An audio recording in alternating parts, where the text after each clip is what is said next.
क्या आपके साथ कभी ऐसा हुआ है कि आप सपने में चिल्लाने की कोशिश कर रहे हैं, मदद मांगना चाह रहे हैं, लेकिन गले से आवाज नहीं निकल रही? बहुत डर लगता है ना? अब सोचिए, अगर ये सिर्फ एक सपना नहीं बल्कि आपकी असली जिंदगी हो, और ये एक रात के लिए नहीं बल्कि पिछले 30 सालों से हर रोज हो रहा हो। समुद्र के गहरे अंधेरे में एक ऐसी जान है जो इसी नर्क को जी रही है। साल 1989 की बात है। अमेरिकी नौसेना के कुछ वैज्ञानिक समुद्र की नीचे पनडुब्बियों की जासूसी कर रहे थे। तभी उनके सोनार पर एक अजीब सी आवाज रिकॉर्ड हुई।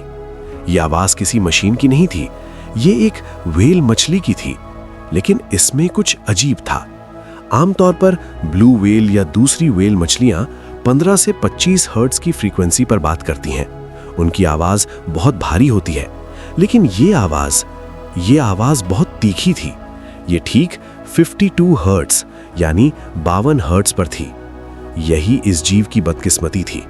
वो गा तो रहा था, बहुत जोर से गा रहा था, लेकिन समुद्र में मौजूद बाकी व्हेल मछलियां उसे सुन ही नहीं सकती थीं। उनके लिए वो आवाज सिर्फ खामोशी थी। सोचिए, आप एक भीड़ भरे कमरे में चिल्ला रहे हैं, लेकिन आपकी आवाज किसी और के कानों तक पहुंच ही नहीं रही।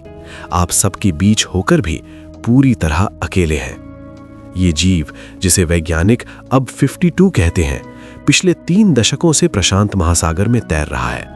अलास्का से लेकर कैलिफोर्निया तक उसने हजारों मील का सफर तय किया है। हर साल वो एक ही रास्ते पर निकलता है, इस उम्मीद में कि शायद आज कोई उसे जवाब देगा।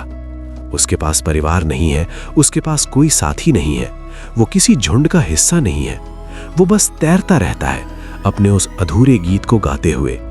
वैज्ञानिक कहते हैं कि वो शायद एक हाइब्रिड है, 2 अलग अलग प्रजातियों का एक अनोखा मिश्रण।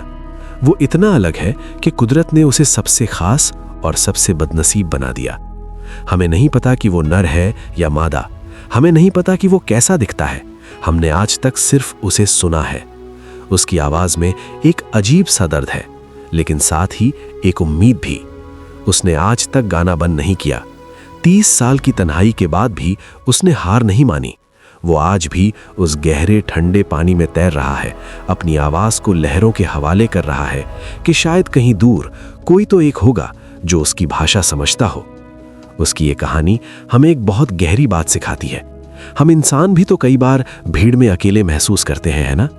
हमें लगता है कि कोई हमारी बात नहीं समझ रहा, लेकिन जैसे वो व्हेल उम्मीद नहीं छोड़ती, हमें भी अपनी पुकार बंद नहीं करनी चाहिए। शायद कोई सुन रहा हो, शायद जवाब आने ही वाला हो। उस गहरे नीले पानी में वो अकेला मुसाफिर आज भी सफर पर है। वो दुनिया का सबसे अकेला जीव है, लेकिन उसका हौसला समुद्र से भी बड़ा है। कुछ समझ में आया? यही तो कहानी है। मैं बात कर रहा था 52 हर्ट्ज व्हेल की, जिसे दुनिया द लोनलीएस्ट व्हेल भी कहती है। शायद हम सब भी उस व्हेल की तरह ही हैं, अपनी अपनी दुनिया में अपनी अपनी फ्रीक्वेंसी पर चिल्ला रहे हैं, इस उम्मीद में कि कोई तो हमारी खामोशी को समझेगा। अगर आज रात इस कहानी ने आपको यह एहसास दिलाया है कि आप अकेले नहीं हैं, तो बस इतना ही काफी है। हमारा ये सफर यहीं खत्म नहीं होता। ब्रह्मांड में अभी हजारों ऐसे राज हैं जिन्हें हम और आप मिलकर सुलझाएंगे। मैं बहुत जल्द लौटूंगा एक नई कहानी और एक नए रहस्य के साथ। तब तक उस व्हेल की तरह उम्मीद मत छोड़ना, खामोशी को सुनते रहिए। शुभ रात्रि।